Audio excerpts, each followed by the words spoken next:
ఐదు మా స్థలము. ఈ స్తంభం దగ్గర నుంచి ఆ బోర్డు వరకు మంది అన్న, రోడ్డు చివరి దాకా.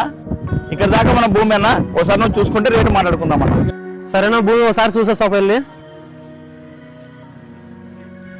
ఏంటి అరే ఇంత సడన్ గా భూమి అమ్మేస్తున్నావు? ఏం లేనా, కొద్దిగా ప్రాబ్లమ్స్ ఉన్నాయి, అందుకే అమ్మేస్తున్నా.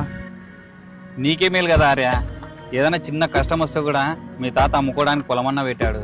మా వాళ్ళు అలా కాదు, మా తాత సగం అమ్మేశాడు, ఇంకా సగం మా నాన్న అమ్మేశాడు.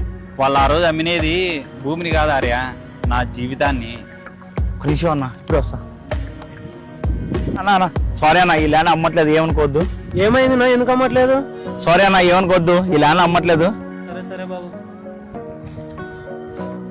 ఏందార్య అమ్ముతా అని చెప్పి ఇంత సడన్ గా మళ్ళీ అమ్మకపోతే? నువ్వే కదన్నా చెప్తివి అప్పుడు, పెద్దలు అమ్మింది భూమిని కాదు నీ జీవితాన్ని అని.